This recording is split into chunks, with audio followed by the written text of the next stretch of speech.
Hello, everyone. Welcome back to the channel. I'm Connor, and with me, as always, because I can produce no content without him, is Liam. This Yay! this time, I'm not sure if you're aware, but there was this small games event. It's only been around for a few years. Don't think many people are aware of it. E3. Never heard of it. I believe it's the Entertainment Electronic Entertainment Expo. I think it is. I've Which is heard of what E4. no, it's not quite the same thing. I've heard of Okay. EA. They weren't there. EA were Mm, not there. Um, no. yeah, this is effectively every year in the before times. There would be a physical event where developers, game developers, studios, publishers, all that kind of jazz would all show up to a convention center in LA to show off their latest goods. There wasn't an E3 last year, naturally, because there was this tiny little global event that happened. You may have heard of that. But this year was back and it was virtual, meaning we could all watch it from the safety of our homes. Um, Which I did anyway, yeah, because yeah. I'll never get to go. I mean, either way, we would have done it each year. But it just feels like you're there now, and there's no cringe. Luckily, E3 Oh, was thank God. notorious for the cringe, but there Yeah. wasn't really that. I mean, it was That still slightly is, there. yeah, that is the probably the best thing to come out of this E3 is the fact that they No just cringe. showed the games and didn't have the cringy interviews in I between for the mean, most part. we've still got EA to come later in the month because EA, if you didn't, Electronic Arts, they create like the FIFA games, Madden. They have some Star Wars rights. They're also in charge of The Sims. They decided to not quite skip E3, but they're going to do it next month instead. Normally they do it around the same time just for synergy. Mm. Um, and then the other big miss from this year, as was with 2019, Sony, the creators behind PlayStation, they weren't there. Normally they hold a state of play, but as of recording, one hasn't been announced yet. So we Yeah. don't know if they're going to do one or if they're not. They had one beforehand for Horizon Zero Dawn Forbidden West, Yeah. um, but other than that, they've not said they're going to do anything else. So we're going to go through the streams we watched. There was what 1, 2, 3, 5, 6, 7-ish streams Mhm. altogether. And the very first one was last week, and it was Jeff Keighley's Summer Games Fest. How did you rate this stream? Was there plenty to keep you going? There was a decent amount. I'll admit, I'd completely forgotten like everything about this stream. Yeah, And I was like, summer game, what the hell is that? yeah, But yeah, actually going back and like saying, oh, okay, that one. There was a bit. It was they had some entertaining moments. Even bits sounds like, what is going on? I do think it had the most WTF moments out of all of them. Death Stranding director's cut trailer. I'm looking yeah, at you. yeah, I wrote that down just because I thought that was hilarious and yeah, weird. But yeah, there were a few things. I think something, there's a bit of crossover, I think, for games I'm excited for across different streams. yeah. So there are a lot of those are kind of in this one. Um, but yeah, there are a few extra little bits that get me quite excited and intrigued. So the big one for me for Summer Games Fest was something I didn't. A lot of people are going to say Elden Ring for them because that's from yeah. Well, we'll come on to that in a second then. But for me, for that one, I was very surprised that there was a Jurassic World Evolution 2 coming out. Yeah, I made Um, note of that. they brought on Jeff Goldblum, best boy Jeff Goldblum, and as soon as he's on, you're like, right, this is either going to be Jurassic Park or something completely different. Yeah, And it was Jurassic World. The first game, it's effectively uh, Roller Coaster Tycoon, but with dinosaurs. Or sorry, well, I guess it's a mix between Zoo Tycoon, Roller Coaster Tycoon, and dinosaurs. Um, yes. and I enjoyed the first one. I have it on PlayStation, Nintendo Switch, and the PC. Um, so I quite enjoyed it a fair bit. So I'm excited to see what they do with this one. It was only a CGI trailer, so there was no like proper gameplay for it. Um, but it's coming this year, I believe. So exciting times for me. And as you mentioned, Death Stranding director's cut. Uh, as soon as, first of all, Jeff Keighley and forgotten his name, but the guy that Kojima, Hideo Kojima, yeah. that's it. him, the guy who creates this, they're quite buddy. Um, so it started off just being like a standard interview. Be like, okay, fine, I guess it's an interview. I guess we'll talk about 9/11. Okay.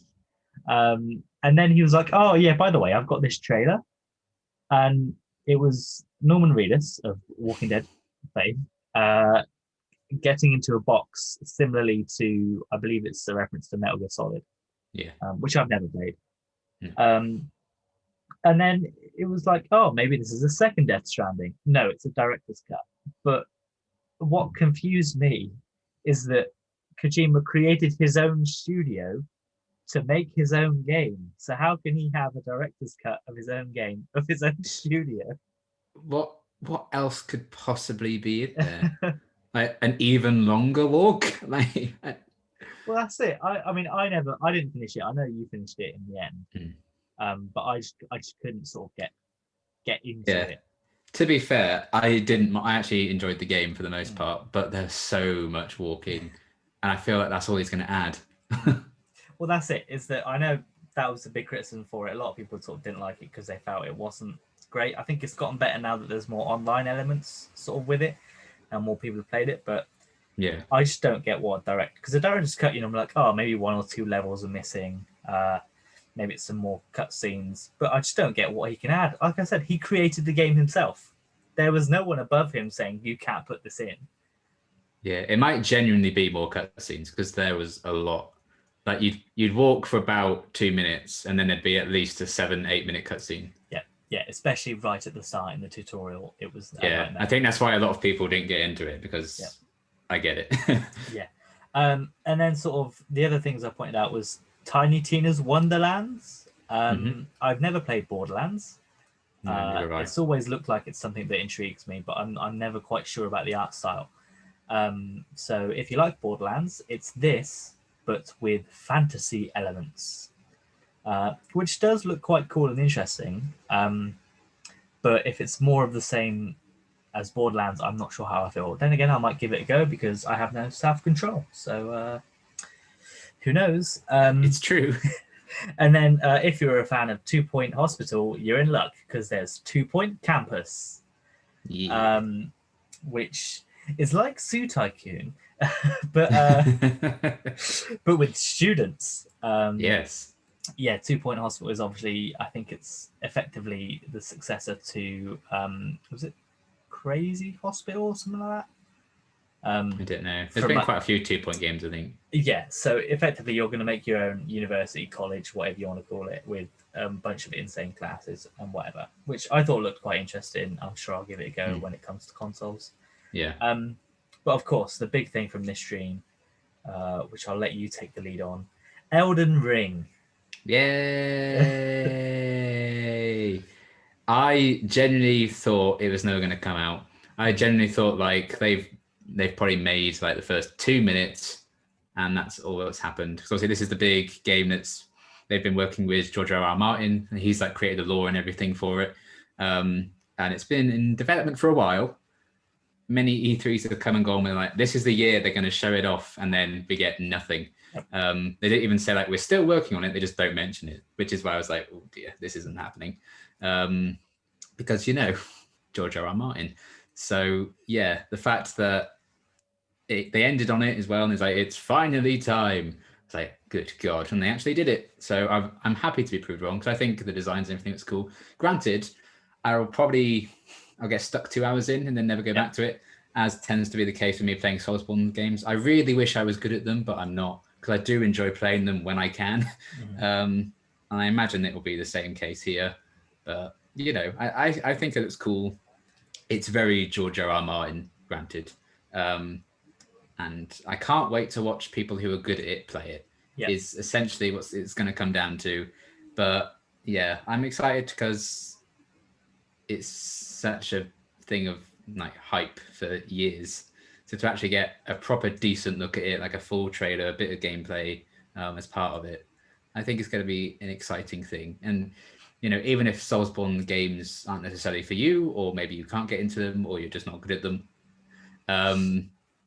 I think they are still good games, and I think this is going to be another example of them. I don't think there's really been one that's been considered to be bad. A lot of people don't like Dark Souls 2, but some people do. Games are subjective, obviously. But that is normally, if anyone's going to be pointing to like a weaker one, they go for that one. But I've played a bit of Dark Souls 1. I really enjoyed it. I played a lot of Bloodborne. I really liked that. And the world of Elden Ring and stuff does actually look quite appealing to me. And dragon with 4 wings that shoots electricity is pretty fucking cool. So yeah, I think it looks good. I know that may not be the opinion you share. But yeah, that was a big thing for me that I enjoy seeing.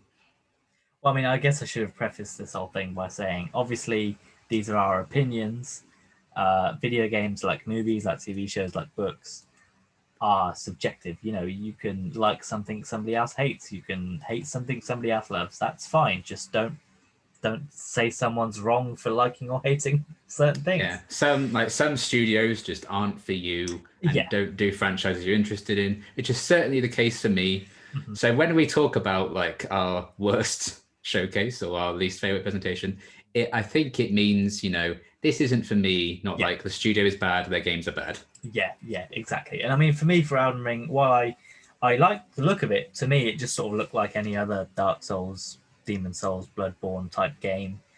They all seem to be the same gothic Cthulhu type horror-esque things that always seem to pop up. And to some people, they love them. To others, they're not a fan of. I wouldn't say I'm not necessarily. I don't really go either way. I'll try and play them, but then I'm just bad at them.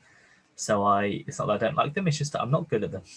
Yeah. So if nothing else, it will look great. So, like Demon Souls, the PS5 version of that came out. That's going to look great. And you know, the last Soulsborne game, prior to like the Demon Souls remake and stuff, I think was Sekiro: Shadows Die Twice. Yeah. Which, you know, they changed it up a bit with that. Did something different with like you being able to come back before you die permanently. You know, kind of stealthy elements to it, which is new. So maybe they're going to do a lot of new stuff gameplay-wise for Elden Ring as well, which could set it apart. We'll just have to wait and see in about 3 years when they give us another trailer. Yeah. Well, they gave a release date. They said it was going to be January next year, so we'll see if it sticks to that. People say a lot of things, Connor. Yeah, well, I'm still waiting for it. Well, actually, I'll come on to what I'm still waiting for, because that's something later. We'll come on to that. I think for a lot of people that watched all of E3, I think Elden Ring might have been a high point for quite a few. I've seen a lot on social media recently saying, "Oh, there was nothing there. This was a bad E3," and to some extent, I can agree. But like we said, you could have not liked any of it. But somebody could have been watching this going, "This is great. This is everything I wanted." Yeah. One stream that I think typified that was Ubisoft. Ubisoft indeed. Before we get onto that, hang on, we do have a few other things. I'm happy that we're getting Among Us again with like properly installed like hide and seek mode. The mods, there's a new map coming as well. But the mods in particular, I think, are going to really change up the gameplay, which I'm very excited for. It's like a sheriff mod and stuff. So someone can actually kill the imposters if they work out who it is, which is fun. I put down 2 Point Campus as well. House of Ashes, the next Dark Pictures game, is also there, but that's kind of crossover with something else later on. Very excited for that because I really enjoy those games. And they talk about the Xbox demo event in that stream as well. One of the highlights of that was Tunic, where you play as an adorable little fox. Yes, and I watched someone stream the demo yesterday, and it looks bloody fantastic. So I'm very excited for that one.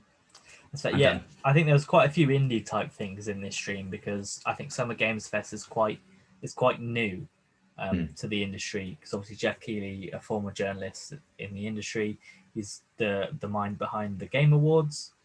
So this was, I think, their first type of foray into showcasing games. Normally they do like, hey, we've got this thing during the Game Awards, tune in. But this was exclusively content, and it came thick and fast for a lot of things in this. So there's plenty that we will skip over just because it didn't interest us or we don't have anything to say about it. So I implore everyone to go and seek out the streams yourself just to see what there might be for you. Yeah, if you're a Tony Hawk Pro Skater fan, sorry we didn't talk about it. Yeah, well, I mean, we'd only talk about that in the Switch one to start with, so. True. But yeah, so next but I'm up, not going to. no, never mind. Next is Ubisoft. They're the creators behind the Far Cry games. They are the Far Cry games, aren't they? Yes. And they're definitely Assassin's Creed. Yeah. Was there anything in this stream that stuck out to you? I mean, granted, it's unfortunate for them that Nintendo leaked Mario and Rabbids like a couple of hours before, Yeah, because that would have been a huge surprise, and a lot of people would have been like, "Oh my god, that's amazing! We weren't expecting that." And I played a bit of Mario and Rabbids when I borrowed your game for a bit. yeah, I'm not big on turn-based stuff, but they mentioned in the trailer and stuff you can actually move around a lot more in this one, so I'm actually a bit more intrigued to check that out. And I know Mario and Rabbids was a very good game that lots of people loved, so the fact that there's a sequel coming out is great. It is a shame that they ended with that. I think that was like very near the end, apart from the one more thing, which is the thing I'm actually excited for. yeah. So that's a shame that got leaked, because that was probably one of their biggest reveals. But regardless, it exists, and I think that's going to be quite fun. So I'm looking forward to that coming out. Granted, there's only one other thing in the whole thing that I was interested in, and that was Avatar: Frontiers of Pandora, which was quite the reveal. And they were shocking. Yeah, they were kind of, when they were talking about like, oh, speaking of like partnerships or whatever it was, and like we've got something very exciting for you. It's like, what on earth is this? What's going on? And as soon as that first Navi person walked up, I was like, oh, Jesus Christ. I guess it makes sense because films are coming out, apparently, more films. And is that going to tie into that? Is it going to be a bit more, it's timed to come out closer to the films releasing, which makes sense, I would say. And I think it looks really interesting. I played the tie-in Avatar game on the Wii when the film came out. Me and my sister co-opted through that, and I really enjoyed it. And I think this is going to be a really cool and beautiful world to explore with like next-gen graphics and stuff. So yeah, that was quite the reveal. I didn't anticipate, but I know a lot of people like to shit on Avatar now because it was popular and did really well. I really like the film. I think it's great. I watched it in the cinema 3 times, so and I think it's a really interesting concept outside of the weird, like when they tie their ponytails together to have sex and they attach it to their horses. That's weird. I'll give you. And unobtainium is a bit uninspired for a name of an unobtainable object, but I really like the lore and everything behind it. And I think it's going to be a very cool world to explore in a game. That's it. Yeah, this was literally the thing that after the Ubisoft presentation, everybody was like, "I'm sorry, you're doing what?" And for me, I guess we should have seen it coming with the films coming out. Obviously, Disney are definitely now in charge of the franchise, but they had their fingers in their pies for a fair while, and they created the Pandora Land at Disney World. So it was, to be fair, we probably should have expected something at some point. But people do like to say, "Oh, you don't remember anything about that film." I'm like, yeah, I remember a fair bit. Like, I might not necessarily know the characters' names off by heart, but I could tell you the plot of that mammoth film that is the highest grossing film in the world. And I think they came out and said this was a standalone. I want to say they said it was first person, or it came out that's going to be first person, which is strange considering the big draw of Avatar is big blue people. So why wouldn't you? But it is what it is, and it looks interesting purely because there are still humans there, and obviously at the end of Avatar they pack all the humans off. So it'd be interesting to see where this fits in. The safest bet is probably to make it before the film. Just so there's no confusion. And if it's Ubisoft are known for their open world games, so I'll be interested to see if it follows that formula. But just to be able to explore this strange alien world, there's so much unique ideas and concepts there that you could easily be taken into it. This reminded me of obviously the Hogwarts Legacy game that's coming out. Like, they're effectively 2 big franchises that are stepping into the video games properly. With their own content, and I'm excited to see how it goes. It could flop. It might not be great. We see that a lot. I guess we should mention that you can be hyped for a game, but just make sure that you could be disappointed by that same game.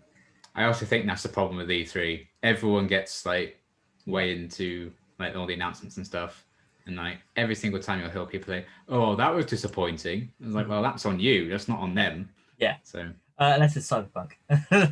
unless it's Cyberpunk, yeah, But that's a prime example. Like the expectation and hype level was so high for Cyberpunk, and it was so high for No Man's Sky, and it's so high for Elden Ring. There are chances that Elden Ring might not be as good as people are expecting it to be, or that they want it to be. I think you're one of about 10 people who actually played the whole story. I think. Of Cyberpunk. Yeah. Yeah, and I liked it. I persevered with it and I enjoyed it. For me, it wasn't a disappointing game. The same way with Fallout 76, I wasn't disappointed by that game. Yeah, it's like with me, like, granted, I haven't even gotten an hour into Cyberpunk because I just hadn't connected with it yet. But I can't say, oh, it's a bad game. It's just I haven't connected with it yet. Yeah, and that can be the other issue as well. But that's a whole other video. So yeah, as you mentioned, Mario and Rabbids, I did play the first one a fair bit. I never finished it. I quite like it. It's quite a cool, unique concept. One of the strangest crossovers that's ever happened. But I suppose the Rabbids have had a presence on Nintendo consoles for a fair bit now. They had a decent chunk in the Wii. And yeah, the first one's good. This one looks like more of the same with a few expansions. Luigi has a bow and arrow. How cool. Yeah, exactly. So I'm excited to see how it goes. I don't think I'll buy it for full price because seeing how cheap you can get the first Mario & Rabbids game now, I'm like, I'll just wait. Yeah. And pick it up. So yeah, that's a good one. And the other one I wanted to mention, not necessarily because I'm excited for it, because it looked like a strange concept, is that Riders Republic. Right. Which is that I don't necessarily know if it's an open world game, but it's a racing game, but you can race anything you want, pretty much, with tens of people. You can cycle, car, you can wingsuit, you can wingsuit with jetpacks. So it looks interesting. If it ends up free on Xbox Game Pass or on PlayStation Plus, I'm sure I'll pick it up and give it a go. Yeah. But for me, and similar to a snowboarding game that was in one of the other conferences, it's not quite my thing. But then it's always a case of, hey, if it's free, I'll give it a go. Yeah. Because there's no harm if it's free. But there is harm in spending 60 quid on a game you're not sure about. Yeah. So was there any other Ubisoft points that you thought, like I said, there's some Tom Clancy for you Tom Clancy fans. Yeah. But there wasn't too much else. There was some expansions to Assassin's Creed Valhalla that they spoke about. I've played and finished the story, but it was so long that by the end I was like, yes, I'm not coming back to you. But saying that, it was a good game. The world for that is good. The characters are great. So I'd recommend playing it, but I just don't think I could go back for the DLC. But that's just me. That's fair. So next up is one of the bigger streams, I think, for the event. Xbox and Bethesda. Because obviously Xbox bought Bethesda. I think they started it in 2019 and finished it last year, so they're now fully on part of the Xbox group. And it kicked off with another much hyped, anticipated game, Starfield. Yeah. It looked fine from the teaser CGI trailer we got. Yeah, I need to see more of it, but I am very, very excited for it. I think it has the potential to be something really cool. Yeah, I mean, Bethesda is probably, alongside Insomniac, one of my favorite game developers. I'm a huge Fallout fan, a Skyrim fan. So I'm upset we didn't see any Elder Scrolls 6, but I'm not expecting that this year at least. There was rumors that Starfield were going to be there, and I think the trailer leaked literally like 10 minutes before the conference, which is a shame. But it was just a CG trailer. I've watched the breakdowns of it, trying to pinpoint what things could be. I'm just wondering how it's going to be different to things like The Outer Worlds and No Man's Sky, because they're kind of the same thing. So yeah, it's going to be interesting to see how Bethesda make it unique. So I will be keeping my eye out. I think they said it's going to be out in November. 2022. Something like that, I think. Something like that. Or maybe it was October. It's going to be out late 2022, basically. Yeah. So we've got a whole other E3 to go before we eventually get to that. So I'm sure next year we'll see proper gameplay for it. Yeah. But I said I'm excited for it. I'm not going to get myself too hyped until I've seen gameplay, which I think is a good rule of thumb. Often. And then a couple of other ones I wanted to point out. Microsoft Flight Simulator on Xbox. Yeah, I wrote down that. It's been out on PC for about a year now, maybe, because I think it came out just at the start of the pandemic. And it looks great. I just love the idea of being able to effectively just do Google Maps, but with a plane. Yeah. And I'm interested to see how they're going to put it on the Xbox, because apparently it's massive. Yeah. So I might have to delete everything else off my Xbox to fit it in, but that's get fine. a hard drive. Yeah, and then they're also bringing in some Top Gun Maverick DLC as well, which again should have released last year, but is now coming out this year. So I'm just excited to go and fly around the world virtually if I can't do it physically. Yeah, I wonder what's going to be Top Gunny about it. It's the planes, I think, isn't it? Surely it's just the different plane. Yeah, the jets and the spy planes and stuff. I don't know what planes are in it at the minute. To be fair, they could. Yeah. So if you play it in first person, maybe save some money and not buy it. yeah. It's not going to make a difference to you. No. But yeah, so I'm excited for that one. An interesting one that is slightly. I never got to play the first one, but A Plague Tale Requiem. Yeah. I never played A Plague Tale Innocence. But it looked cool, but it looked creepy, which is why I never touched it. Yeah. But this one looks, again, more of the same. And I think people that like the first one are excited to see there's a sequel. I don't think it was expected. So that's a nice surprise. Yeah. But yeah, the rats look gross. Horrible. So we'll see how that goes. And speaking of things that were unexpected, The Outer Worlds 2. I only played the first Outer Worlds, I think, at the start of this year and finished it, and I ended up really loving it. It took me a while to get into it, but as soon as I got over my rule of only playing on normal and not going to easy, I was like, oh, screw it, I'm just going to start playing games on easy mode now. Life is so much better when you play on easy. I've realised now that I was wasting if people too didn't much want time. you to play on easy modes, they wouldn't have put it in. Exactly. So I was like, I'm wasting too much time on casual mode. I'm just going to put it on the easiest level and just play through the story. And I really liked it. Obsidian are the same people that were behind Fallout New Vegas, which is another one of my favorite games. And this was just Fallout New Vegas in space. And I'm excited to see where they go with the sequel, especially given how it ended, which obviously I won't spoil. But I'm excited for a sequel. I just want to see what they do with it. It could go anywhere, and it's just such a ripe IP for them to do whatever they want with, and that's exciting. I know you haven't played it yet. I have not, but I did write Outer Worlds 2 down because I'm excited to check them out. Yeah, I mean, I think that you can get the first one pretty cheap now, and obviously it's on Game Pass, I think. Because I think the first Plague Tale is as well. Yeah, so there's obviously a few things I want to get out of the way before sequels come out. Yeah, because this is the Xbox presentation, so literally almost everything that was announced is a day one on Game Pass. Yeah, there are 42 of the games they talked about are Game Pass. 37 of those are like new games, day one release. You can play on Game Pass straight away. Yeah, which is pretty damn good. It's good. Saves you a lot of money. Yeah, exactly. And if you just want to do a free trial of Game Pass to try some games, that can be done as well. Yeah.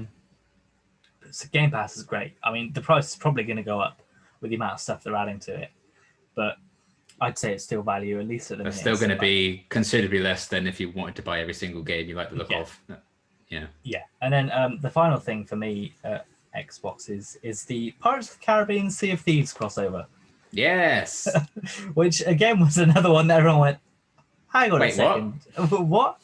So Sea of Thieves is a online pirate simulator, I guess, game. which I tried to play. I got out the tutorial section, and then a man started to burn my ship and keep killing me. So I was like, okay, I guess I know what type of community this is, and I left. Yeah. But this might bring me back in. It's a tie-in with the popular Disney film franchise Pirates of the Caribbean. A Johnny Depp sound-alike, I believe, is in the game. I don't think it was actually him. No. So Jack Sparrow, Joshua Gibbs is in it. Davy Jones makes a Davy return. Jones. Yeah.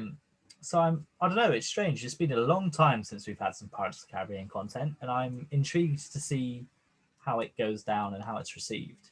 Yeah, to actually work with Disney on something, I thought was a pretty good get to the conference. Well, So, I think Xbox have a history with Disney, as we know with our favorite game, Disneyland Adventures.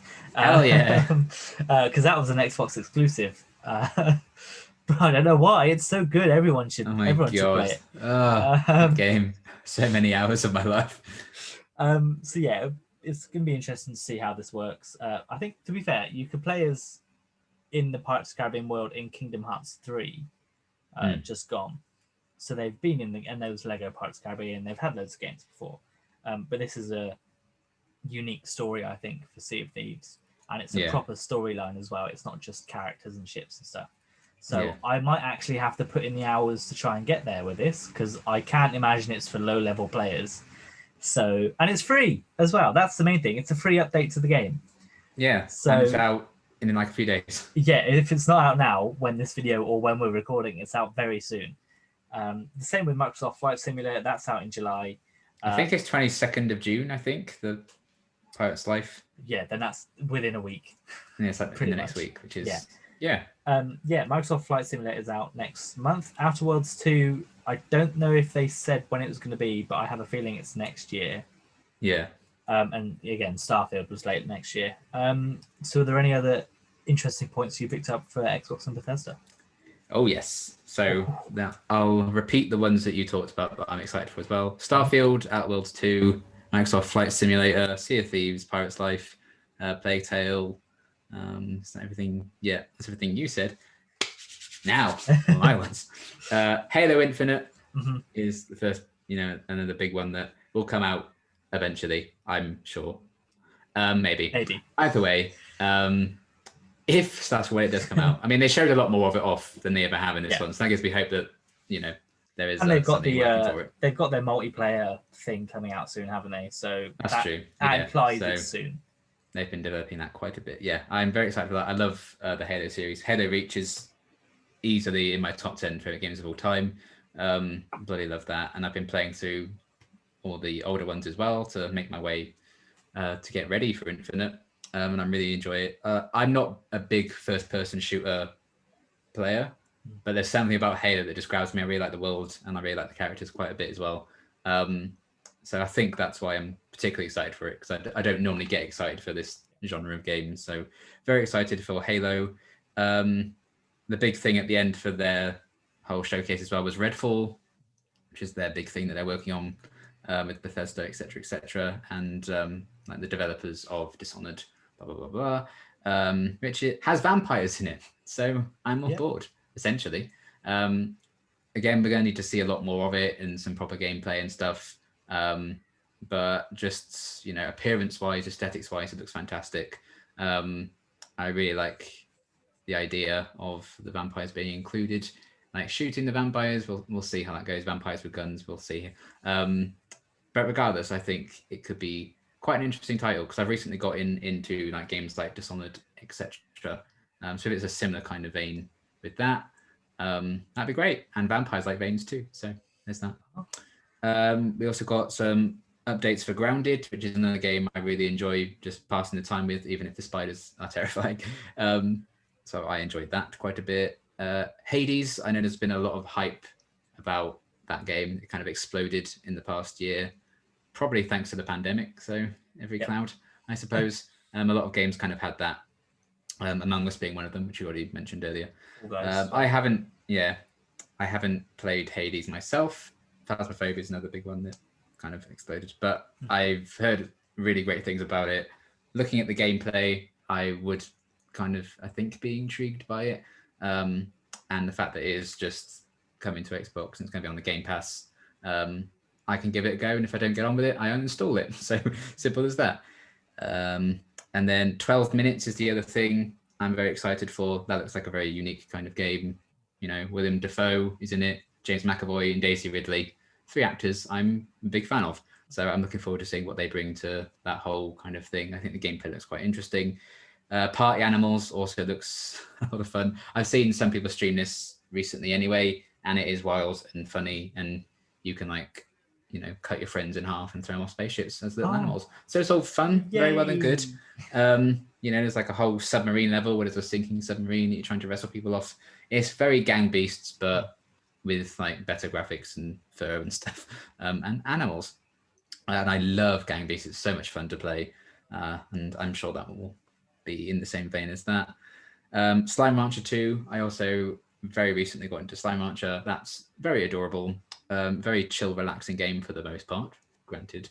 If you want to try that out, that's on Game Pass. That's how I just happened to give it a go. Because again, I've seen people play it in the past. So that's a lot of fun. Excited to see what they do with the sequel and where they can take it. And probably the best thing of all for last, the mini fridge. Oh yeah, I want one. See, what I enjoyed about that inclusion is that people made a meme, you know, when consoles get announced, everyone's just going to take the piss out of how they look. It happened with the Xbox One X. It happened with the PS5. And I just like that they've just lent into the meme about people saying it looked like a fridge and actually made one. It's like, well, you made a meme out of it. Now give us your money to have one. I just think it looks quite cool, and I would have it, and I can pretend I also have an Xbox Series X, which would be nice. So yeah, because I really like the look of the Xbox Series X, but I couldn't afford that and the PS5, so I got the S. So yeah, I thought that was a funny way to end the thing on as well, and yeah, I liked the humor behind it. So lots there for me to get quite excited about. Yeah, I'll say I didn't mention Halo purely because I haven't played any of the games. Growing up, I was always on PlayStation, so I never played Xbox. The Series S is my first Xbox console, so it is on my list. But at the minute, I have no interest. Really, the only reason I bought the Xbox was because Bethesda was being bought by Xbox. So I was like, well, I need to get on with that. Yeah, can't play the games if I don't have the Xbox. And then it's good as well because the Outer Worlds is, I think, going to be a console exclusive as well, which means I wouldn't have been able to play it on my PS5, PS4, either way. Yeah, and Starfield's also an Xbox exclusive, which hadn't been revealed until that. Yeah, that's kind of a big deal. So, and there's a chance that the new Outer Scrolls game will also be an Xbox. So and I'm not one that's gonna be like, oh, it's so unfair. I'm like, no, it's not unfair. All right, Sony has plenty of exclusives, and you're all bragging that they have all the good exclusives, so it's fair. Yeah, it's if anything, it's literally fair. The industry. It's the point that they have their own exclusives and series and stuff. But yeah, there were so many games similarly to Summer Games Fest in the Xbox One, which all looked great. Some of which I'm sure I'll give a go to if they're on Game Pass. So we'll just see how it goes. Hades, I've often debated about buying on Switch because it is on there. But every time I look at the little screenshots it shows, I'm like, oh, will I enjoy playing this? So I never bought it. Yeah. But hey, if it's going to be on Game Pass, I'm going to give it a go. But hey, Deez. On to the next screen. Square Enix. So these are the developers behind Final Fantasy, the recent Marvel's Avengers game. And speaking of Marvel's Avengers, I'll start with this. They revealed Black Panther's DLC, a proper expansion by the looks of it. They made a point of saying it's an expansion, not just a character or mission levels or whatever. Yeah, not Hawkeye. Yeah, basically. I, again, like a lot of people, didn't like Avengers. I didn't mind it. I quite liked it. I finished the story within, it wasn't a long story, but I finished the story within, I think, 24 hours of buying the game. Yeah. But saying that, I haven't picked it up since. So yeah. And I've got like 3 hours in and I haven't gone back to it yet. Yeah, because the story stuff is good. And luckily it looks like this Black Panther expansion is going to be more story stuff. Yeah, I think the story for me, I was interested in. The gameplay I got a bit bored with. Yeah, I think the main thing is because it's a live games as a service game, whatever you want to call it. So Yeah. which is the trend now, Yeah. sadly. But it must be doing well for them to keep pressing ahead. There was no mention of their apparent Spider-Man DLC, which was going to be a PlayStation exclusive. So whether that's being saved for if Sony do something, or whether it's being quietly cancelled because of how the game went, we don't know. We'll only know if we see it. Yes. But sticking with Marvel, another big shock, I think. There's a Guardians of the Galaxy game coming out. Not like Marvel's Avengers. It's going to be a single player, third person story. It's not going to be a live service game. Which I think is the smartest move they could have taken it. Yes. It's mad that they had both of these games in development at the same time. I don't think they would have looked at Avengers and gone, they've done badly, we're going to change. Maybe it was we're going to do both and see which hits. For future installments. Yeah. And for me, I like the look of it. They showed off a lot of this game. It felt very much like they'd get to the end of a trailer and be like, oh, great, cool. And then another one was like, oh, gameplay, okay, cool. And then that was something like, oh, an interview, okay. And it sort of kept going. But it was fine. That's what I want. I want to see the trailer. I want to see how it's going to play. And it looked like it was ticking all the right boxes for me. Again, I don't want to get too excited because there's always a chance it's not going to turn out how I did. We'll see. Normally, a big indicator is when the reviews start coming out, or if they embargo the reviews until release day. That can be a sign that things aren't going well. Yeah. But it looks good, and it's out this October, which was the big surprise for me. How soon it's coming out. Yeah, and obviously that's why it felt like they were going to reveal this last year, but there was no E3, so they had to put everything they'd done into this E3. Like, look, this would have come out over the past year, but we couldn't. So here's everything now. It's coming out October. Have it.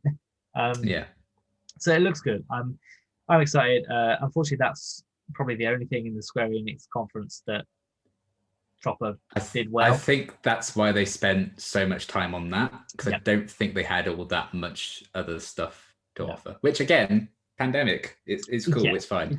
But that's probably why they showed so much of that game off. I did like the idea of those Final Fantasy games, the pixelated editions or whatever they're called. Unfortunately, they're only going to be on mobile or Steam, meaning I'm probably not going to play them unless they at least come.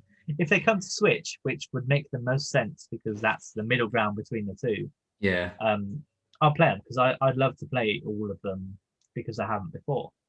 I very tentatively got into Steam like the past year or so because I played Among Us on that before it came out on the Switch, and Phasmophobia, which to be fair, I really love, and that's on Steam. So. Nothing's wrong with Steam, but it's just my laptop couldn't run it. It can barely run Foot Manager. I only play Foot Manager on my laptop. That's it, and it can barely do that. And then a lot of people I think were disappointed there was no updates for Final Fantasy 16 to start with, which they showed off 2019, I think. So people were quite disappointed there was nothing for that one. And obviously Final Fantasy 7 Part 2, which I know was your big draw. That was what I was that's what I was hoping to hear about. And I think if they had, it's the fact that they didn't mention it at all. Not just like, oh, we're still working on it, don't worry. Or like, here's a screenshot or something. Like, you don't need a trailer, whatever, because they've just released a DLC for it. So obviously they're still working on extra content for the first one. But just something would have been good. The fact that they completely ignored it left me a bit salty. I think if they had even like mentioned it or something, Square Enix's conference would have been a lot better for me. But that's fine. We'll talk about that a bit later on in our summary. Because I think quite a few of these conferences did say, hey, we know you're looking forward to this. We've got nothing to share with you, but it's still coming. Obviously, they do that as we'll probably, as I mentioned now with Nintendo's and Metroid Prime 4. And they even kind of did it with Breath of the Wild. They said, hey, it's still coming. They did it with the Resident Evil Village in Capcom and their DLC. Simple. You just say that. Just say that. It's fine. At least people will know. Say that. And again, it's because the fact that the remake is in 2 parts is like the big twist ending of the first game, Mm. because people would get that was announced, and this is a game that means a lot to a lot of people because it's like one of the the most famous Final Fantasy game, and they expect to buy a game when it comes out, and it's a remake of their favorite game, not a remake of their favorite game with some bits saved and a lot of new content. And they haven't even gotten it. So they want to play Final Fantasy VII. We've played Final Fantasy 7.25 or whatever it's going to be, whatever they want to call it, because Final Fantasy names are so strange. So the fact that they have already, changed this game quite significantly, even, remakes can do that, granted, but to change like the core story so completely, therefore it needed another game, because it is actually quite long, part one, to be fair. It's the length of the full game, and I really enjoyed it. But the fact that they didn't even then say, here's the second half of your game that you were originally promised years ago when we announced the remake, the fact that they said nothing on it is a bit like, okay. Yeah, exactly. So was there anything else in Square Enix that caught your eye? Well, Guardians of the Galaxy was like the big one. I mean, I'm lukewarm on it. Mainly because Avengers, I thought, oh yeah, that's gonna be a big game for me. For some reason, I just kind of fell out of it. I don't think it's a bad game, so I'm sure what I played of it, I really enjoyed, and I'm intrigued by the story and stuff.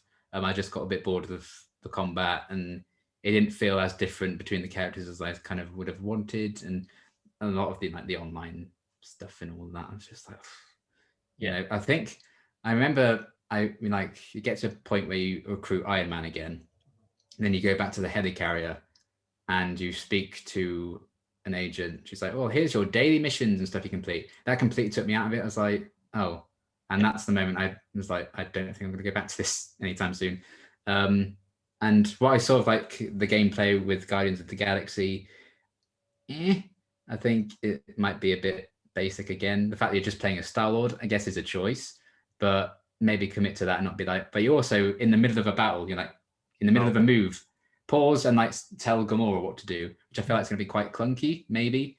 So I'm not like too excited about that, but I do like the kind of telltale aspect of it. I suppose you can like make choices for the group, like, oh, let's sell Groot, let's sell Rocket. I like that. I think that makes it different from Avengers in quite a big way. And the fact that this is just like a solo experience, not all that online nonsense. It's got me excited for it. When if they'd announced it, it's like, well, same form as Avengers, but with Guardians of the Galaxy, I wouldn't have been as thrilled. But the fact that it is quite different, I am actually excited for it. So that's good. And then the only other thing was Life is Strange Remastered and the True Colors that's coming out. Never played them. I've got them downloaded, ready to play, because I want to stream them at some point. But I know I'm going to really enjoy them. I played the Captain Spirit, like prequel to Life is Strange 2. That was bloody brilliant, and that was free. So thank you. So that was all very well and good, and I'm looking forward to playing them. Granted, I thought the remaster looked weird. They took a lot of the color out, which I thought was a strange choice. But other aspects of it have improved. But I am going to really enjoy those games when I get to them.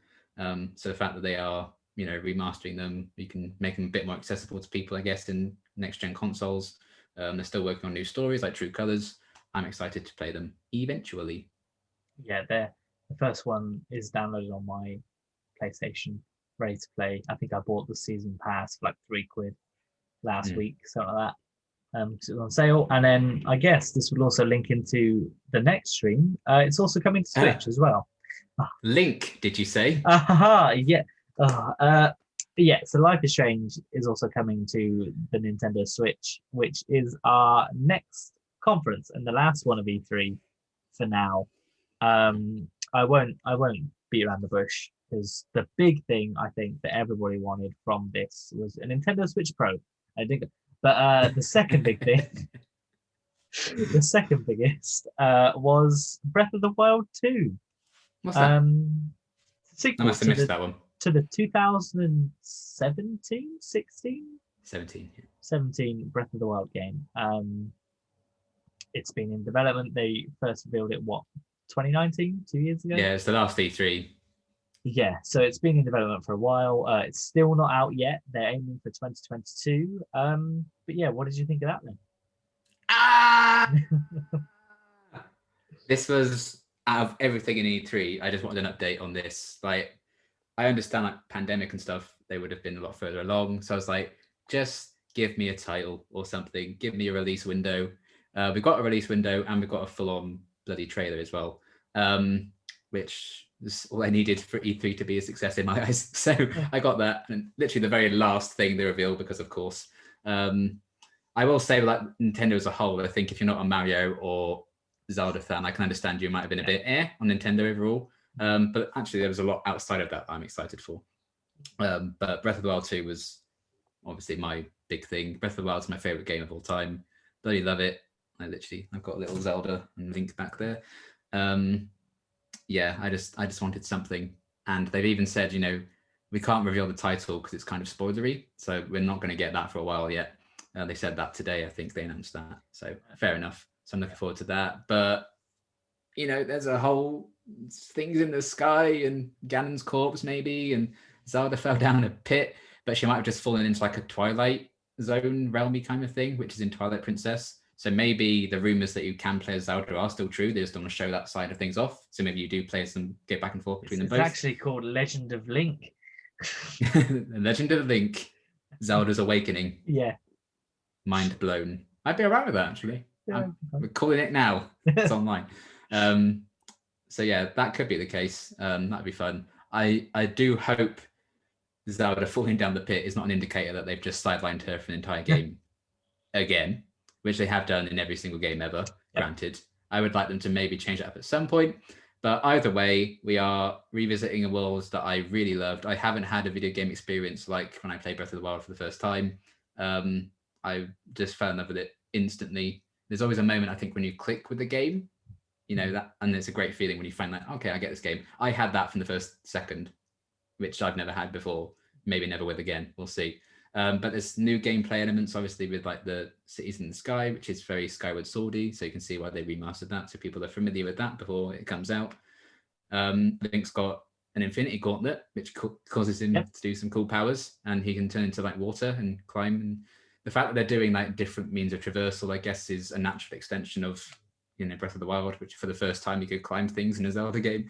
So that was all very well and good. I'm unbelievably excited for it. I've watched the trailer more times than I will ever care to admit already, and it only came out probably about 24 hours ago at this point, as we record this.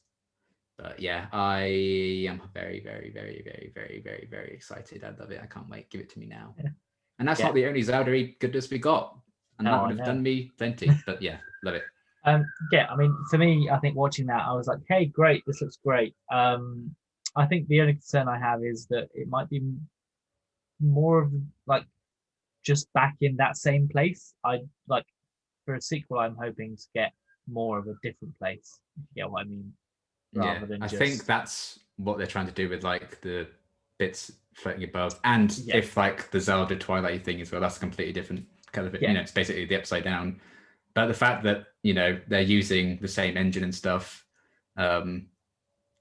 they can still do a lot of different things with it. Ocarina of Time came out, arguably the best Zelda, most popular one by far. Majora's Mask came out the very next year using the same engine stuff, and those games are so completely different. I think there's still hope that they can do a lot of cool...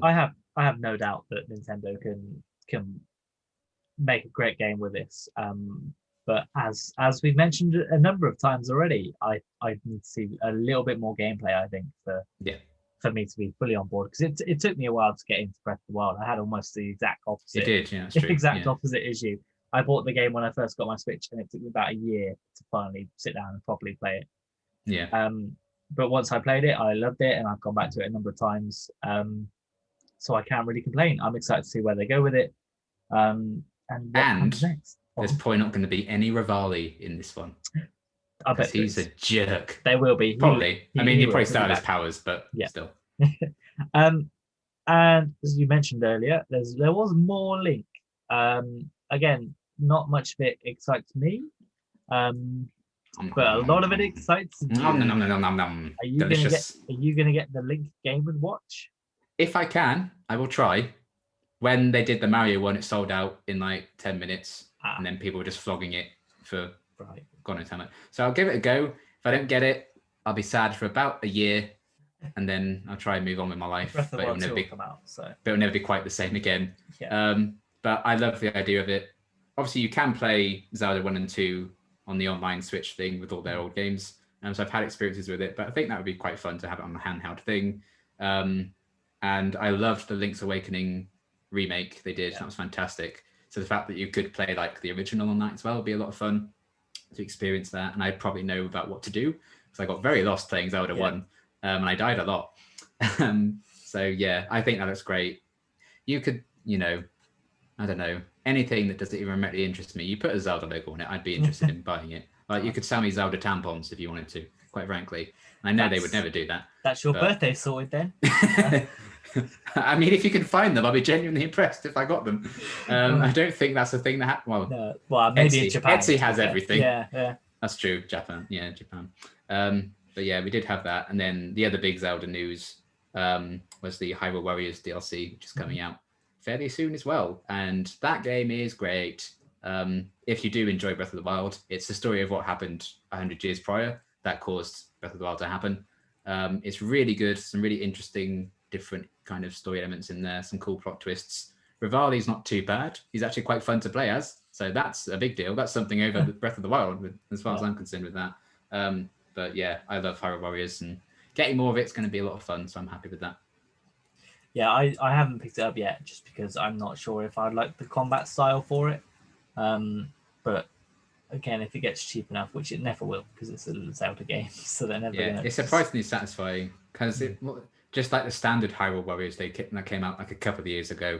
Yeah. So I got that, and that was like, again, that had a very unique story, because it had characters from all the different Zelda timelines coming together. It's like a big like Infinity War crossover kind of thing, which is great. I really enjoyed that. And again, I wasn't sure, like, because it obviously plays so differently, because it's not a Zelda game, it's made by a different kind of people and stuff. Yeah. I wasn't sure how I'd feel about it, but it's actually very satisfying to play combat-wise. And then when they did the Hyrule Warriors, which is Breath of the Wild themed, it's like, yes, please. That's mine. Lots of good stuff. Yeah. Yeah. And then they also obviously mentioned that the Skyward Sword remaster, I guess is the right word, is coming out next month, I think. Still on track for that, which I'm sure I'll pick up, but I'm kind of gutted that they didn't make it a remake like they did with the other one. Yeah.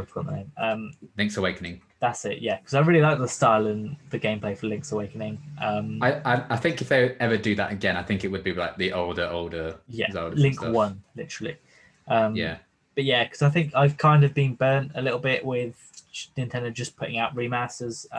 The Mario 3D All-Star game was fine, but it just felt a bit clunky because it was literally just a port of the old game. Yeah, that's right. So we'll see where it goes. I might pick it up eventually, but I don't know. In terms of other games, and obviously these are all classic Nintendo, WarioWare. Yeah. Which is a very unique... It's like Mario Party, which we'll come on to, but Wario. I can't say I've got much experience with this franchise. Because the game hasn't come out in years and years, and people thought the franchise was dead. Yes, there's that. But it looked very interesting. I'm sure I'll pick it up, and I'm sure it'll be a very fun party game to have when we can have people around. Yeah, because it's just like 5-second mini games, and you have to like work out what to do. It doesn't tell you what you have to do with it, and I think that's a cool idea. And we just need WarioWare now, and then all is right. One day it'll come. And then sort of sticking on the Mario Party theme, we got a new Mario Party game. Mario Party Superstars, which I believe is effectively just old Mario Party levels and games repackaged into the new engine for the most recent Mario Party, which we love. We've played multiple times. Oh yes. At university and since living at home. We love is it the new Super Mario Party or something like that? Something like that, yeah. It's great. This looked like it was more the same. I love the design of the space board level. That looks really cool and really fun to play. So we'll probably pick this up. Again, I might wait a little bit because the Super Mario Party you can get now is also quite cheap, like Mario and Rabbids. Yeah. I guess that's just what happens if you make a game that's just mini games. It will become cheap quick Yeah. because people buy them, go, oh, it's just mini games, and then trade them in. Yeah, I'd be interested in seeing what like the starting price is for that. So I don't know if there's going to be as much in that as New Super Mario Party had and stuff. Because I think it's like 5 levels and Yeah. then like 100 mini games. If it is like 50 quid, 60 quid or whatever, I think I will leave it for a bit. So yeah, we'll To see. be fair, I think Super Mario Party had only 3 levels, doesn't it? 3 or 4, yeah, but Yeah. also had like the other modes and online stuff. Yeah. And I don't know if Yeah. this one's going to quite have that level. No. And then one thing that I didn't write down, but it's just reminded me, speaking of Mario, is Mario Golf. Oh, we'd have gotten to that, don't worry. Which I think looks quite cute. I can't wait. I've not played any of the old Mario Golf games because there hasn't been one in a while. But it looks fun. There's a weird adventure mode that's in it. It looks like it'd be a cool party game. It's out, I think, again, like next month, later this month, very soon. It's quite soon, yeah. So I'm excited for that one, and I'm sure I'll pick that one up. Probably pick that one up before Mario Party, just Yeah, because. I can't wait for the mode where you're all like racing at the same time to like who pots it first. That's going to be fun. So it looks like it'll be a great game, and then hopefully by the time it does come out, we can have more than 4 people over. So Yeah, that'd be fun. So what else at the Nintendo conference took your breath away? take my breath away. What do we have? Blah blah blah blah. Talked about that. Talked about that. Talked about that. Talked about that. Talked about that at length. Obviously, Mario and Rabbids Spark of Hope is coming to Switch OBS. Guardians of the Galaxy is coming. But that is like a cloud only thing, I think, which makes sense. That's really quite a big game. Like Hitman 3 and Doom Eternal and Control, I think, were also cloud only. Yeah. Which is fine with me because I was never going to buy it on the Switch anyway. But for people who don't have other consoles, that's pretty cool for them that they can get to play this game. But the internet issue is one thing that I'm not clear on because it's like a streaming type thing, I think, which is why PS Now is terrible. Yeah, I don't know how good Nintendo will be with that because I've never tried anything like that. So that's going to obviously depend on how that goes. But there's an option there for people with good internet, which is nice. And obviously Life is Strange Remastered and True Colors is also being ported to the Switch, which I am a bit more tempted with. So that's quite cool. Again, if people haven't had access to those games before, they can play those now. Mario Golf looks like great fun. Hyrule Warriors DLC is coming. 2 Point Campus is also going to be on the Switch. A bit of crossover there. I feel like that's the perfect kind of game for the Switch, so all on board. Then we also had Fatal Frame, Maiden of Blackwater, which looks scary. You take pictures of ghosts. Oh, yes. I know it's a very old game that they've ported, but that's what the Switch is. Yeah, I like the look of the gameplay elements. So that could be fun as well. And I'm not big on horror, but that could be something to... Because there's something comforting to me about playing games on the Switch. I don't find them too scary. It's Nintendo. They wouldn't hurt me. It's fine. So I thought that just looked interesting. I didn't realize it was like an old game until people were like, oh, that's cool that they're re-releasing that. Because apparently it is quite well looked back on. So that's a fun, different choice. But yeah, lots and lots and lots of stuff that is going to drain my bank account for Nintendo. Yeah. Well, Nintendo did that thing. Obviously, they've got the big games, and then they do that. Here's all the other things coming, and then they show like 4 rapid-fire games, and then they do another thing. Often, here's the next themed console. Yeah, literally. I was so tempted to get that Mario one a few months back, but I didn't. Yeah, I thought that. I'm waiting for the Switch Pro whenever that gets announced to see if they'll release a themed version. I'm waiting for a Breath of the Wild 2 tie-in console. Yeah, I'd imagine that'd be the case. I almost bought the Animal Crossing one. That was quite nice. But yeah, that's the one I bought for my sister. She just kept it. So obviously, it was around the time of COVID and stuff. Right. So I bought it for her because she's NHS and wonderful. So I didn't actually see it in person because I just sent it straight to her. So when we next got a chance to visit her, which was like the September, I think, after. So I got it for her in June. I saw it, I was like, oh, damn, that's really nice. I've made a mistake. I've made a terrible mistake. So other than those main streams, there were a couple of smaller ones which we'll give a brief mention to now. The first is Capcom, which are the people behind Resident Evil, effectively. For me, there's only a couple of things. Resident Village, obviously. I'm glad they announced that, hey, there is some DLC coming. It's strange. It sound like the way they worded it sounded like they weren't going to make DLC for this game. because they were like, "We hear you, it's coming." So it makes And me think that I feel that they do often wait to find out what aspects are popular before they yeah, do DLC. So yeah, if they don't do like Lady DLC, if you will, they are idiots. yeah, I can imagine Because that because there was quite a big delay when Resident Evil 7 came out before they started doing yeah, DLC, like Chris Redfield and then Jack yeah, Baker's birthday or whatever it was. So yeah, yeah, I think they just wait to see what people actually want and then make it. yeah, which is probably the best way of doing it. To be fair, And again, with COVID and stuff, they can't get actors in to do the motion capture and stuff anyway, even if they wanted to. If they do have ideas, they wouldn't have been able to physically produce it yet. So yeah, so that's exciting. And there's also the you get access to their multiplayer RE verse or whatever it was called. yeah, I'm so excited. Which like kind of looked cool because you could play as different characters and Yeah. in those maps and things. But and with a lot of games this E3, there was a lot of multiplayer, a lot of things. I was like, I'm not a fan of multiplayer. Give me a good story game any day of the week. I'll take it. But a multiplayer, Yeah. I'm like, nah. And the other one was, and I can't remember the name of the game, but the new Ace Attorney games are coming over to the Do you Western mean world. the Great Ace Attorney Chronicles?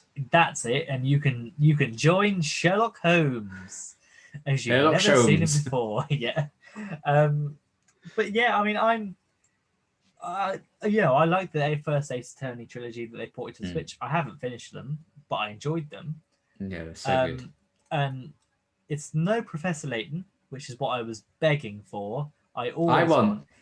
It's like you can only get it in Japan. I think they did an Ace Attorney versus Professor Layton game. Oh, How the hell have we not gotten that? Like, make it happen. Like, I'm hoping, maybe, if they ever do port the Professor Layton games to the Switch, that's going to be my telltale sign. Like, we must be getting Ace Attorney versus. Yeah. But like, it doesn't make sense to maybe Professor Layton hasn't sold well over here, so they're not porting it. But it just doesn't make sense to me why they've not made them available at least digitally. Because but maybe there's some issues they've got to work around with the 2-screen for the DS. I don't know. Obviously, there is that's true. The Professor Layton game on the Switch at the minute, which is his daughter. Which is a fine Professor Layton game. It's exactly what you'd expect. But we're not here to talk about that. Ace Attorney, which is we play as a lawyer. This time, a lawyer in the 1800s England. It's Victorian times. Yeah. Yeah. It's his ancestor, isn't it? Yes. So it looks interesting. And I'm sure I'll pick it up and give it a go because I like the idea of the jury being in it, and like you have to convince them as well, and they can side with you and literally tip the scale of justice. But this is very on the nose. But Ace Attorney is very OTT and crazy. So yeah, it's very good, and I'd highly recommend anyone picking up the current trilogy that's out. And then the sort of final stream, which wasn't really a stream. Bandai Namco's presentation of bless them, of the Dark Pictures anthology House of Ashes. I think it's okay to say we're not going to be there this year, Bandai. Yeah. I thought it was a proper Bandai Namco stream. A lot of people thought it was a Bandai Namco stream until you said to me today that they changed it last minute just to say it was a House of Ashes presentation. The day of the presentation, they changed it to say Bandai Namco presents House of Ashes. Which is a bit cheeky, but there you go. But I mean, to be fair, I don't know too much about what Bandai Namco creates. I recognise the name, but I wasn't expecting much from there anyway. I was just sort of turning up to see if anything did happen. Yeah, they would have done like Elden Ring and stuff. That's what people were hoping for a bit more. So maybe that they're probably like, nah, we don't want to. We're not gonna. We've got nothing else. Just go away. Credit to them, it was like 10 minutes and then it was done. We were like, oh, because I watched someone like do a live reaction stream to it. So like, oh, what's it going to be? What's it going to be? And then it was like, oh, this is a short stream, isn't it, folks? But at least, even though it was very short, it was about a game that I'm interested in and will buy. As opposed to, I'd rather have that just be talk about one game for 10 minutes than like a 90-minute stream of nothing. I like Ubisoft. 2 games. If it's the Ubisoft stream, where it's like nearly 2 hours of them spending 10 minutes on a guitar or whatever it was, and there's only 2 games I was interested in. Again, that's just personal taste. And I'll say the Dark Picture anthology, if you didn't know, they're in the same vein as I've forgotten it, Until Dawn. That's it. They're effectively the same. It's Telltale but horror. you have a group of people, and you have to help them try and survive through whatever hellish experience they're going through. Yeah. This is their third game. Third of 8 planned. Of 8, that's ridiculous. Yeah. I Well, picked up. their original plan was to release 2 a year, so it would just be 4 years. But right. that's not worked out. So No. there might be another 5 years of this year. Oh, lovely. But it seemed to sell quite well. So yeah, and I think a lot of people don't play them because they're like the top tier of gaming. You don't go in there thinking, I'm going to get a next gen experience. You go in there thinking, how many people am I going to kill, and how quickly can I do it? And there are 40 different deaths in this upcoming one. Yeah, that you can find, which is so there's insane. loads. So how many ways to kill Sharpay? Oh, yeah, because Ashley Tisdale's in this one. They always have a big name, a famous person in it. The last one was Will Poulter, I think his last name is. I'm not sure who was in the first. Sean Ashmore. That was it. Yeah. So I've only ever played the first. That was Man of Medan, which was set on an abandoned military haunted ship. Yeah, because every game is based on like real life scary phenomenon. True stories. Yeah. And so the second one was Little Hope, which was based around, I think, a dead family, a house fire. Ghost village with a ghost little girl. Yeah. Yeah, so that's even spookier. And then this one is obviously House of Ashes. This one looks more physically like the others. I think were more like, ooh, what could that be? And sort of in your head. Whereas, it's a group of soldiers getting trapped in the tomb. Yes, very The Mummy. And there are proper things that will come at you, unlike in the previous sort of view when it's like it might be in your head. There might actually be something there. Yeah.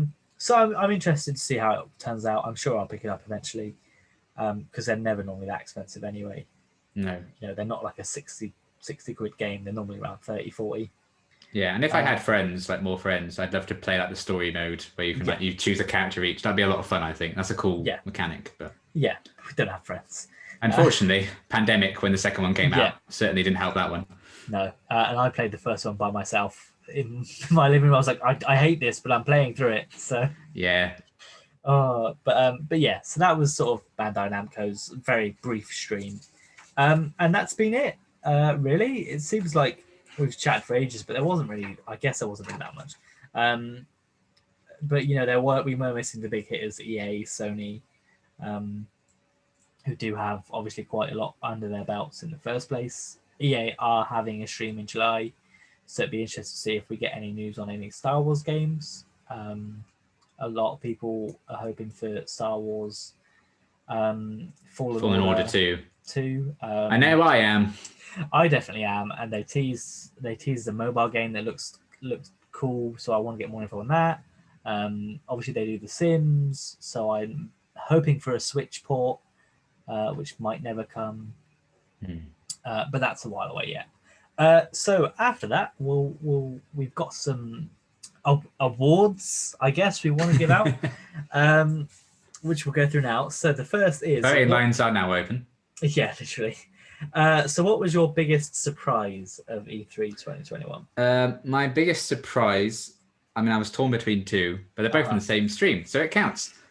Sea of Thieves: A Pirate's Life and Avatar: Frontiers of Pandora. Both, like, for me, it's just like I was not expecting any reveal quite like that, and I was like pleasantly surprised by it. Not like director's cut, Death Stranding. Like, what? Like, that's a surprise in a bad way. Yeah. But for those, I was like, oh my god, they're doing makes so much sense to do a Pirates of the Caribbean Sea of Thieves crossover. Why have I never thought to do it? That's a genius idea, and it looks great. And they've got like it's a full proper story, and I think that could be quite fun. And then I just like the Avatar world, so the fact that there's like a fully immersive game where you can explore that, I think will be very exciting. So those are definitely, like Breath of the Wild 2, I assume they would give us news on it. Elden Ring, you might assume there's going to be news on it. Guardians of the Galaxy, there've been talks over the last couple of weeks leading up to E3 that was going to be announced. So yeah, that was a big surprise for me, those two. Yeah, I think for me, it's definitely the Avatar game. Purely, literally, there was no other game that I went, what? There was no other one where I had that reaction. And it's not necessarily a bad thing, because again, as we mentioned, I quite enjoy Avatar, but it was just a completely out of left field. Never thought this kind of thing would happen. but I was pleasantly surprised. And arguably, yeah, it's just one of the things that I was like, I'm shocked to my core. Give it to me now, Yeah. please. So it'd be good to see when that comes out. The next one could be a controversial one. Best stream. Right. Now this was a battle between my heart and my head. Yeah. I'm gonna give it to Xbox and Bethesda, but I think with them they had more consistency with the stuff that they're revealing. My hype was kind of always like pretty high with them, Yeah. and there's more that they showed that I'm looking forward to, and Game Pass I think really elevates it even further. But the biggest high of highs for me came from the Nintendo stream, so they have my heart, but I'm giving it to Xbox and Bethesda for best stream. Yeah, mine also goes to Xbox and Bethesda again, purely because I think they had a lot of stuff, more stuff in there that I was interested to. I've got more games written down here than I have for any of the other streams. So for me, and again, it's going to be a bit of a hand on the scale because I'm a massive Bethesda fan, as mentioned, and I like Obsidian, so they've got a lot of things going for them. So it was always going to be the case. I wanted to see more from Ubisoft. I wanted to see more from Square Enix. Maybe a little bit more from Nintendo. Unfortunately, they didn't quite get there. But what can you do? So, speaking of bests, what is your most anticipated game, which you are hoping will be good? Obviously. Well, I think this is gonna really shock you when I tell you that it's Breath of the Wild 2. No. Because What? that's just all I need. I know. I mean, I know I didn't really talk about it, but yeah. Skipped over a little bit, yeah. I think I probably took at least 10 minutes of your valuable time, viewer, when I was talking about this earlier.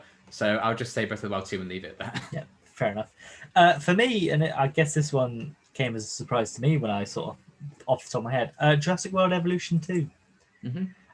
Just because, as I mentioned before, I just really enjoyed the first one. I love the Jurassic World franchise. I know a lot of people don't necessarily like first Jurassic World. Even more people didn't like the second Jurassic World. For me, all of the Jurassic Park and World films are fine. Even Jurassic Park 3 with the dinosaur saying Alan. That's the best bit of the franchise. Exactly. So all of it's Alan. great. Like I said, I love the first one. I think this one, with the improvements they're seeming to make, it looks like you're going to get like different types of biomes, because the first game is purely just on the Jurassic Park islands. So it looks like this time they're going to be like in the Alps and in different places, and it just looks great. Obviously, going to have to wait to see what gameplay comes out about it and see how different it actually is. Definitely up there, and an honourable mention as well to Guardians of the Galaxy. Again, I think maybe more so that it's coming out this year. I was like, yes, it's this year. There's something good to look forward to this year. Because at this point, I'd finished Ratchet and Clank within like 2 days, less than 2 days. I was like, I've got nothing left. I don't know what to wait for now. So this came along. I was like, good, I've got something coming up. And then maybe something that's more controversial is, what is the worst stream, or what, in your opinion, was the worst stream of the E3 presentation? For me, probably Ubisoft. I would say, just because like I had 2 things written down that I was excited for both Ubisoft and Square Enix. But Square Enix had Guardians of the Galaxy and Life is Strange, both of which I will get and play. Ubisoft had Mario and Rabbids and Avatar. I may not necessarily play Mario and Rabbids, so that kind of just led to Avatar. So again, it's just because a lot of the stuff those guys produce isn't quite for me. But yeah, Ubisoft for me, I would probably say. I was like, oh, I should have watched the last 10 minutes of this and nothing else. Yep. Mine's the exact opposite.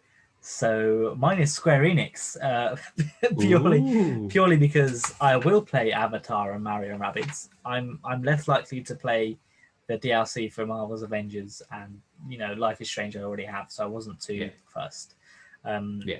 Guardians of the Galaxy could have pushed it there if there was something more from Square Enix, but I just didn't feel like there was anything else there. I've literally put nothing, because other than Guardians of the Galaxy, I don't think there was. It literally felt as if it went yes and then just dropped straight away. But as mentioned, that Square Enix could have been your favorite stream. You could have seen everything that came up in that and gone, yes, this is all great. But I think, judging by the comments online and in the horrendous chats in those streams, people weren't happy with Square Enix. Feels so good to turn them off. I know. With Square Enix, if there had been like a surprise Tomb Raider announcement or something, like a new game or whatever, then it would have been like, that would have really kind of pushed it ahead. But well, that's it. And they also like did that weird Hitman mobile game as well, and it was like, I was excited for that, and then I just thought it was like a sniper game. I was like, no. Yeah, I was like, never mind. Okay.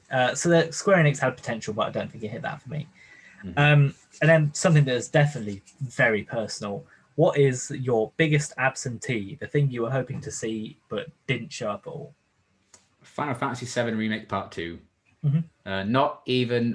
We're still working on it. Don't worry. It just felt a bit, especially because how the game's very concept is, the fact that they just completely ignored it and showed everything else Final Fantasy except that. All these prequels and sequely things, and let's kill chaos, and let's say chaos 25 times in this 1 2-minute trailer. There's a lot of that.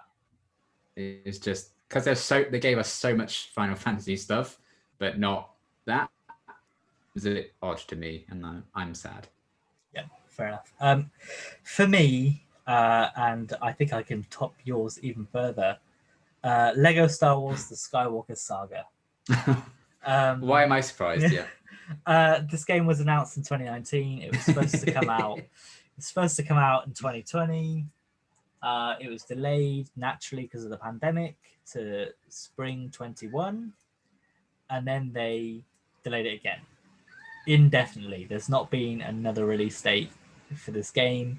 A lot of people were hoping we'd maybe see something at Summer Games Fest or Xbox because it had shown up first at the Xbox presentation in 2019. And similar to yours, if I could just get something from TT Games and Warner Brothers just saying, hey, we're still working on it, it's still coming, that would be great. That isn't, we're delaying it. yeah. Well, even so, just delay and say, look, it's not coming out this year. Just tell me. Just don't leave me in this limbo. I have a game pre-order for this. So, at least with Cyberpunk, with Cyberpunk, they kept us informed. Well, that's it. Yes, they delayed it 20 times, but they kept us informed. At least I was informed. Every time. So it's a difficult one. I'm hoping that, I think Lego are doing some weird presentation next month or end of this month. So I'm hoping that maybe it will show up at their thing. I don't have any hope. It might just show up as a tweet at some point. There was no mention on May 4th, so I just don't know where it is. I don't think it's going to be cancelled because I think it's just such a big game. Yeah, literally. I can't see it being cancelled because it's such a massive franchise.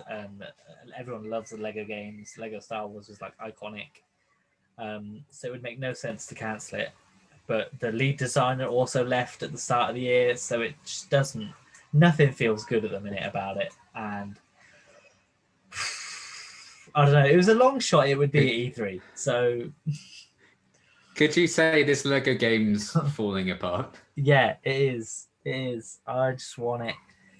Oh, but I don't know. That does bring us to the end of our discussion. A miserable end. A terrible end. We probably should have ended on a high rather than the biggest absentee. Yeah, probably, but that's okay. But it is what it is. This video is probably going to be an hour and a half long, but that's fine. We did cover 100 conferences, so never mind. And like I said, we've got more to come. Maybe a Sony thing, maybe an E3 thing, but we'll see. But yeah, with that, let us know if you had any expectations for E3. What are you most excited for? If you thought this was a Doctor Who video, I'm sorry, it's not. But this feels weird. I know, right? It's very strange, but there will be Doctor Who content coming out. If there'd been if there'd only been a Doctor Who game, we'll never get that. I can put it in the thumbnail now, but we'll never get a Doctor Who game. Just, I don't know, but yeah. All right. Well, that's it for today. Let us know what you thought, and we'll see you next time. Bye.